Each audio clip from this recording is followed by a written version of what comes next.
우리가 지난 시간에 하나님 나라는 어떻게 이루어지는가라는 제목으로 말씀을 나눴어요. 중요한 것, 하나님 나라는 하나님의 다스리심, 하나님의 통치를 말한다, 그렇게 했죠. 그래서 하나님 나라를 우리가 경험하는 2023년도 하나님의 다스리심을 받는 우리 믿음의 가정, 우리 믿음의 교회가 될 수 있기를 주의 이름으로 간절히 축원합니다. 하나님의 다스리심이 나타나면 그곳에 샬롬이 임해요. 그래서 평강과 치유와 회복과 자유와 모든 문제 해결들이 삶으로 들어오는 그런 축복이 오는 것입니다. 근데 이러한 하나님 나라를 누리고 이렇게 하나님 나라를 경험하는 그런 은혜가 있기 위해서 몇 가지 준비해야 될 요인들이 있습니다. 먼저 하나님 나라는 때가 차야 합니다. 그래서 우리에게 인내가 필요하죠. 인내가 필요합니다. 조급하지 말고 인간적 방법으로 하지 말고 하나님의 손길에서 결코 끊어지지 말고 기도하며 인내로 기다리는 모습이 필요합니다. 두 번째로는 하나님 나라가 크게 하나님 나라, 세 번째 회개를 통해서 시작이 된다.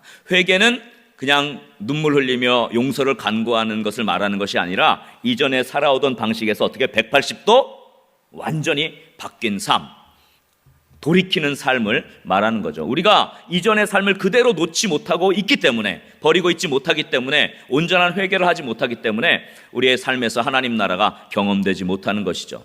그러므로 이제부터 돌이킬 수 있기를 주의 이름으로 간절히 축원합니다. 이전의 삶, 이전의 모습을 다 좀 정리하고 2023년도 하나님께로 돌이킬 때 하나님 나라의 기적과 역사를 맛보게 될 줄 믿으시기 바랍니다.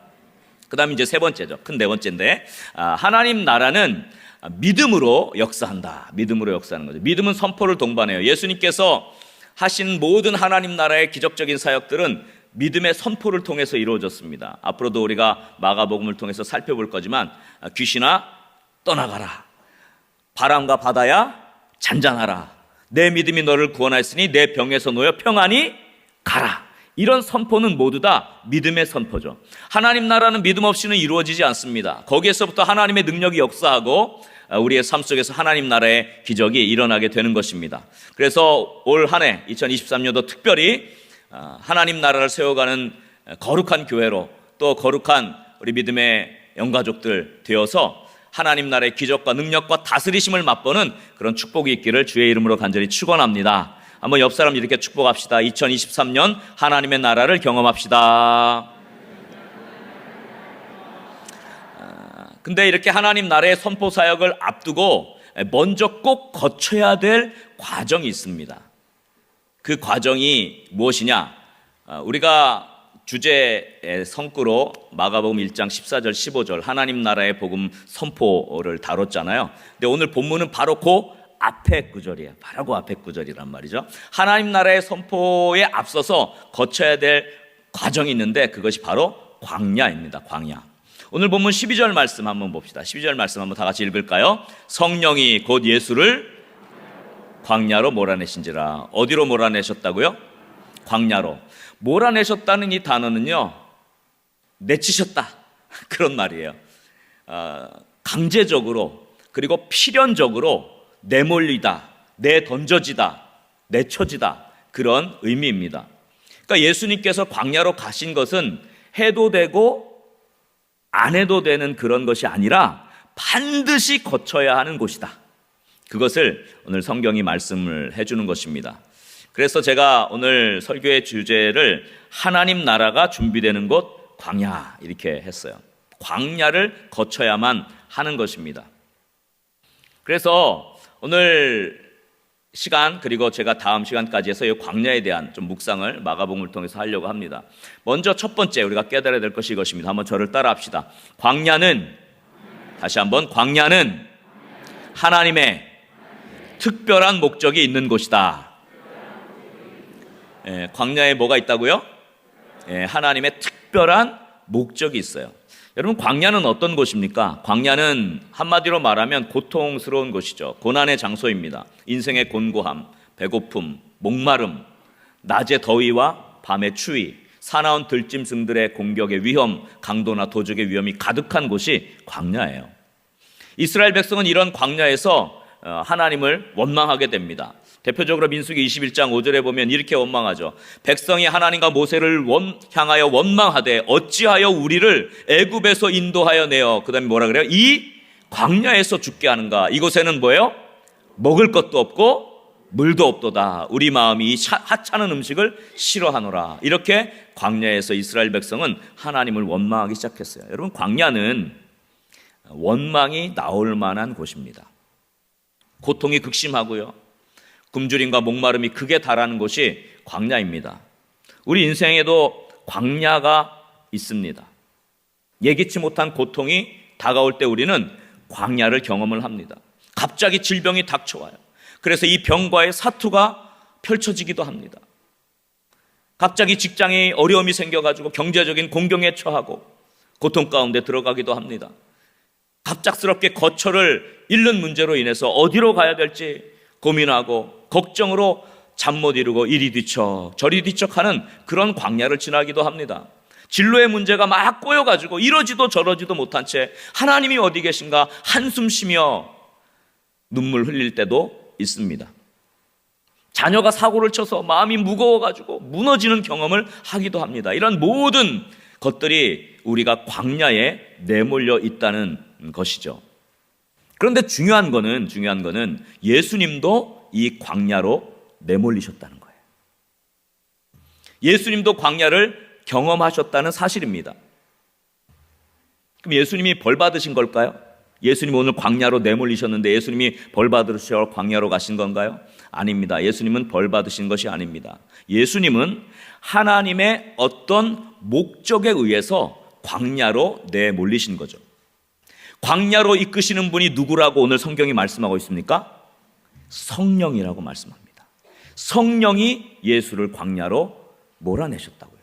성령이 곧 예수를 광야로 몰아내신지라.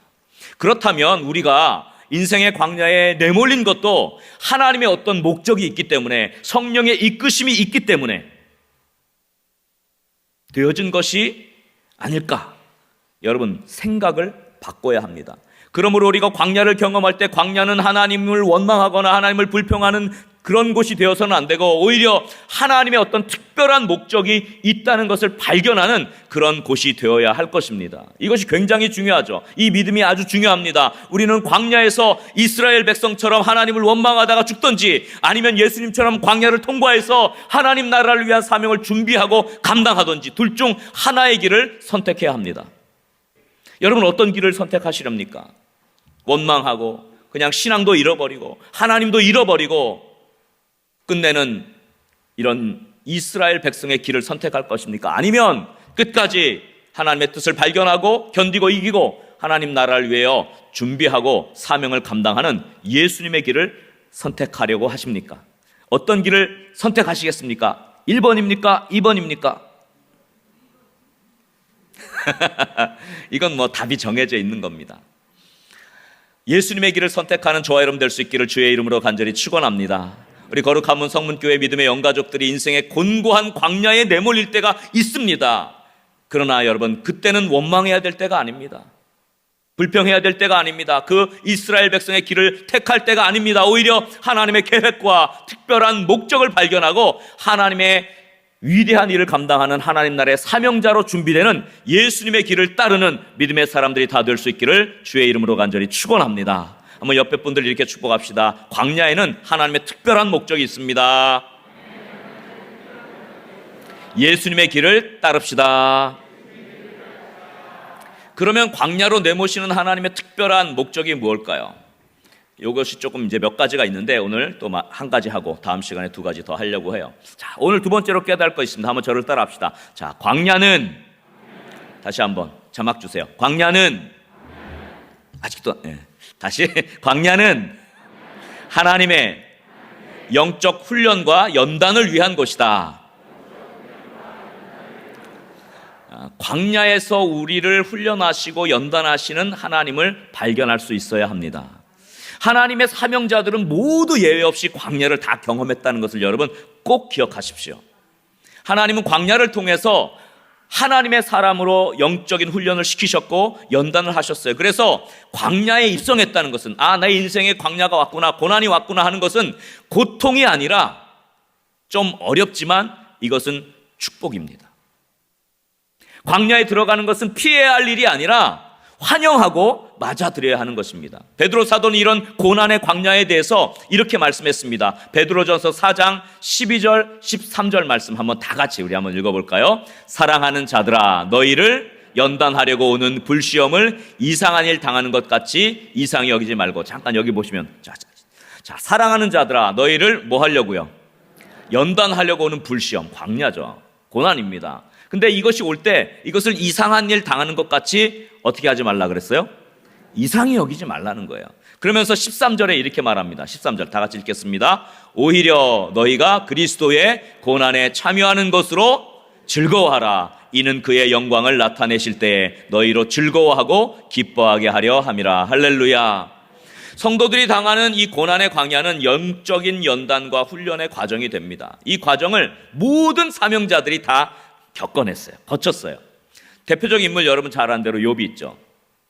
욥은 혹독한 광야를 경험했습니다. 결국 제대로 연단을 받았죠. 여러분 너무 잘 아는 욥기 23장 10절 말씀 다 같이 읽겠습니다. 그러나 내가 가는 길을 그가 아시나니 그가 나를 단련하신 후에는 내가 순금같이 되어 나오리라. 할렐루야. 이것이 하나님의 계획이죠. 하나님의 목적입니다. 여러분 아브라함도 마찬가지예요. 아브라함이 하나님께서 부르셔서 내가 지시할 땅으로 가라 했는데 가장 번성했던 메소포타미아 문명에서 하나님이 아브라함을 부르신 것은요, 사실 광야로 부르신 거예요. 광야의 길을 걸었습니다. 아브라함의 인생의 대부분은요, 광야에서 보냈습니다. 하나님을 만났고 믿음의 조상이 되었죠. 여러분 모세는 어떻습니까? 모세는 광야를 잘 아는 사람이었어요. 그는 물론 바로의 아들 왕자로 그렇게 살았지만 사람을 죽이는 실수를 통해서 그는 광야로 도망갑니다. 미디안 광야에서 40년을 보내면서 양치기 생활을 해요. 완전히 잊혀진 인생이었어요. 완전히 사라져버린 인생이었습니다. 그런데 그 광야에서 모세는 하나님을 만나죠. 출애굽기 3장 1절에 그 내용이 나오죠. 2절에 보니까 모세가 그의 장인 미디안 제사장 이드로의 양떼를 치더니 그 떼를 어디로 갔어요? 광야 서쪽으로 인도해서 하나님의 산 호렙에 이르렀다고 그렇게 1절에 말씀했어요. 그래서 여호와의 사자가 그 떨기나무 불꽃 가운데서 나타난 것을 보게 되었습니다. 이후 모세는 이스라엘 백성을 이끌고 광야로 나가고요. 하나님의 약속의 땅 앞에까지 이르게 되는 이스라엘의 영도자가 됩니다. 여러분 요셉은 두말할 필요도 없습니다. 형들의 배신으로 이 구덩이에 던져져서 죽을 위기에 처했습니다. 결국 애굽의 종으로 팔려가 노예로 그렇게 생활했죠. 이후에도 억울하게 감옥에 갇히는 신세가 되었죠. 그러나 그 인생의 광야에서 요셉은 하나님을 아름답게 섬겼습니다. 하나님께 아름답게 훈련되었고 연단되었습니다. 결국 이스라엘을 구원하시기 위해서 애굽의 총리가 되죠. 다윗은 어떻습니까? 다윗은 사무엘의 기름 부음을 받고 이스라엘의 왕이 될 거라고 예견을 받은 그런 사람입니다. 근데 다윗은 골리앗의 승전 이후에 사울의 미움을 받아요.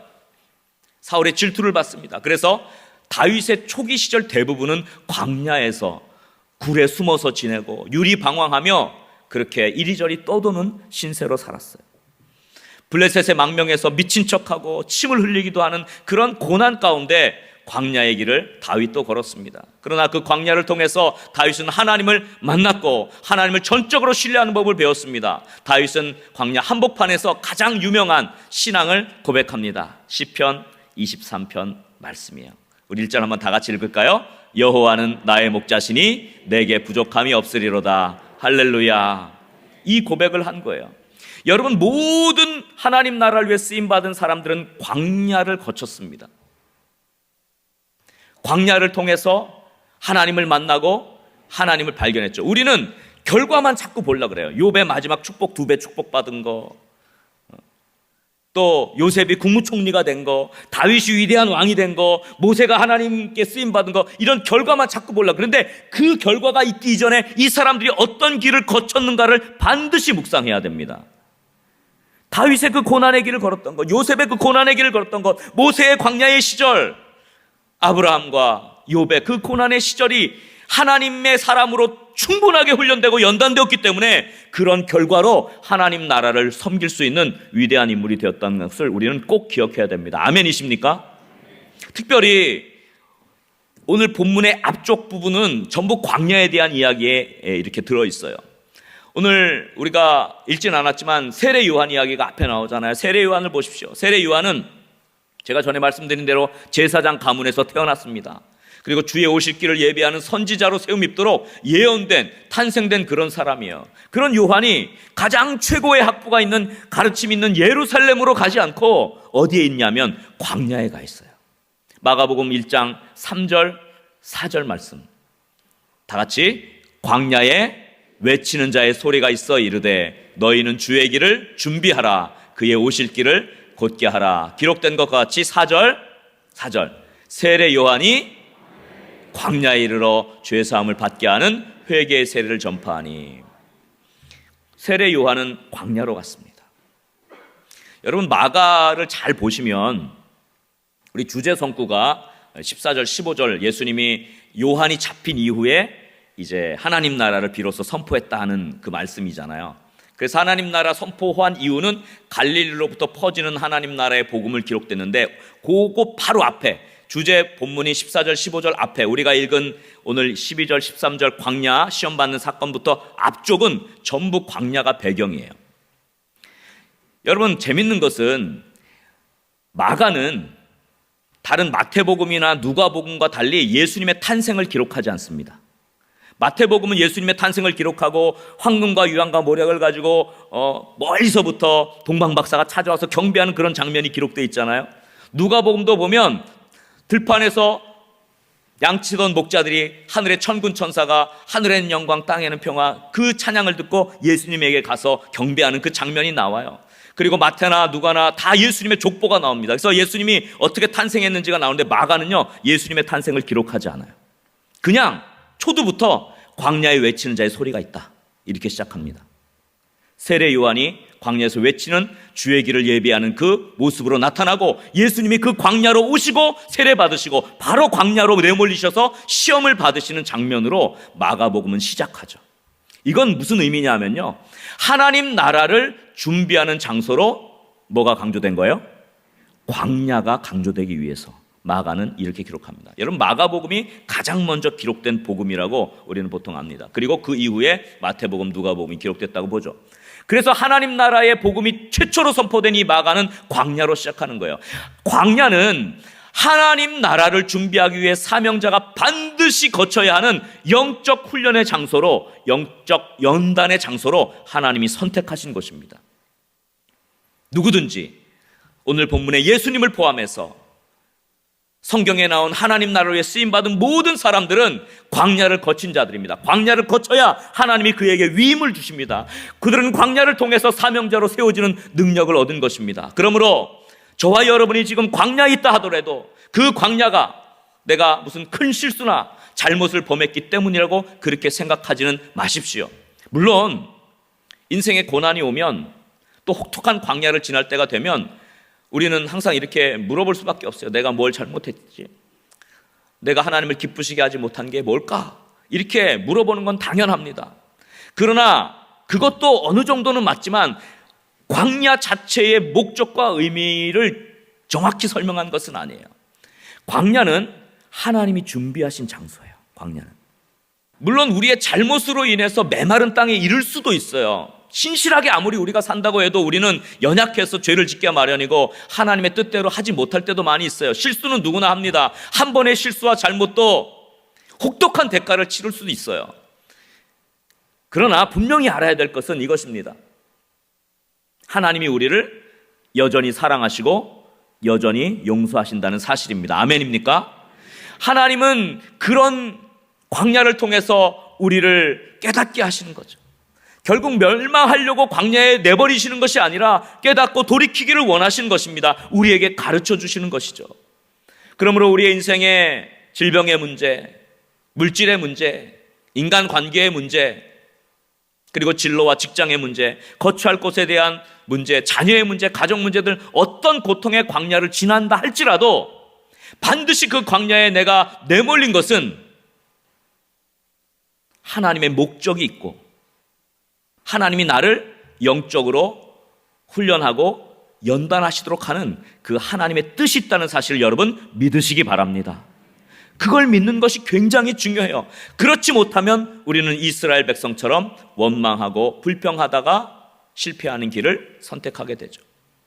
하나님은 광야를 통해서 우리를 다듬으시는 거예요. 그러므로 우리가 광야에 있다고 해서 여러분 우리의 삶 속에 하나님의 역사가 중단된 것이 아니라는 사실을 믿으시기 바랍니다. 우리는 늘 생각해요. 고난 가운데서 하나님 나를 버리신 거 아니에요. 하나님 나를 잊어버리신 거 아니에요. 이렇게 생각하지만 그렇지 않다는 거예요. 하나님은 반드시 우리를 이끄십니다. 연단하시고 훈련시키십니다. 그래서 광야는 패배의 장소도 아니고 광야는 실패의 장소도 아닙니다. 광야는 훈련과 연단의 장소입니다. 오늘 본문에 보면 마가복음 1장 13절 상반절에 광야에서 40일을 계시면서 사탄에게 시험을 받으셨다고 기록하고 있습니다. 예수님은 광야에서 40일을 계셨어요. 그리고 사탄에게 시험을 받으셨습니다. 예수님은 광야에서 홀로 계셨죠. 굶주림으로 약해지셨습니다. 누구 하나 곁에서 힘을 주는 사람도 없었습니다. 육체적인 곤고함, 환경의 불편함 속에서 예수님은 40일을 지내셨습니다. 그것도 시험을 받으면서 지내셨어요. 그러면 예수님이 그 고통 가운데 있다고 해서 예수님이 실패한 것입니까? 그렇게 말할 수는 없습니다. 예수님은 실패하지 않으셨죠. 시험을 받은 것이 문제가 아니라 그것을 견디지 못하는 것이 문제입니다. 제가 이 부분에 대해서는 다음 시간에 좀 더 자세히 말씀을 드리려고 해요. 자, 그러므로 광야는 하나님의 형벌이나 하나님의 미움이 깃든 것이 아니라는 사실 여러분 깨달을 수 있기를 간절히 소원합니다. 광야는 하나님이 우리를 잊어버리고 하나님이 우리를 버리신 것이 아닙니다. 광야에서 우리는 하나님의 마음을 알아야 돼요. 광야에서 우리는 하나님의 뜻을 깨달아야 합니다. 인생의 고난 속에서 우리는 원망하지 말고 오히려 하나님 나에게 무엇을 원하십니까? 하나님 내가 어떻게 되기를 바라십니까? 이렇게 질문을 해야 됩니다. 대부분 광야를 지날 때 많은 사람들이 하나님 이것 좀 해결해 주세요. 이 문제 좀 반드시 해결해 주세요 라고 하나님께 기도하는 경향이 있는데 그것도 틀린 것은 아니지만 하나님이 우리에게 광야를 허락하셨을 때는 그 기도를 원하시는 것이 아니에요. 그러므로 광야에서 우리는 하나님이 나를 위해 무엇을 해 주실 수 있는지를 묻기보다는 뭘 물어봐야 돼요? 내가 어떻게 변화되기를 원하시는지를 묻는 것입니다. 인생의 광야가 우리의 삶에 오잖아요. 하나님 뭘 좀 해주세요 이렇게 하지 마세요. 그때에는 뭐라고 기도해야 될 때이냐면 하나님 내가 어떻게 변화되기를 원하십니까? 이렇게 기도해야 합니다. 우리 거룩한 문 성문교회 믿음의 영가족들이 이 광야의 의미를 깨닫고 광야를 그저 실패와 버려짐의 장소가 아니라 훈련과 연단되어지는 장소로 받아들일 수 있기를 주의 이름으로 간절히 축원합니다. 그리고 하나님 무엇을 해주십시오라는 것보다는 내가 어떻게 변화되기를 원하십니까? 라고 그 하나님의 뜻을 발견하고 하나님 나라를 준비하는 승리의 삶으로 나아갈 수 있기를 또한 주의 이름으로 간절히 축원합니다. 한번 옆 사람을 이렇게 축복합시다. 광야는 훈련과 연단의 곳입니다. 광야에서 하나님의 마음으로 변화됩시다. 말씀을 정리하겠습니다. 예수님은 하나님 나라 선포의 사명에 앞서 성령에 이끌려서 광야로 내몰리셨습니다. 그 광야에서 40일 동안 계시면서 시험을 받으셨습니다. 정리합니다. 첫 번째로 광야는 고난의 장소이기 이전에 하나님의 뭐가 있는 곳입니까? 특별한 목적이 있는 곳입니다. 아멘입니까? 자, 두 번째, 광야는 무엇입니까? 하나님이 우리를 버리거나 잊어버리신 것이 아니라 우리를 어떻게 하시는 곳이에요? 훈련하시고 연단하시는 곳입니다. 아멘입니까? 이걸 깨닫는 것이 중요합니다. 우리는 인생의 광야를 반드시 걷게 됩니다. 고통의 광야에 내몰린 때라도 하나님이 무엇을 원하시고 어떤 내 삶의 변화를 원하시는지 그것을 묻고 하나님 나라를 위해 준비되는 그런 놀라운 은혜가 2023년도 하나님 나라의 놀라운 선포로 나아가고 이 광야를 지나면서도 하나님의 뜻과 목적과 계획과 하나님의 놀라운 사명자로 준비되고 훈련되고 연단되는 그런 축복의 하나가 될 수 있기를 주의 이름으로 간절히 축원합니다.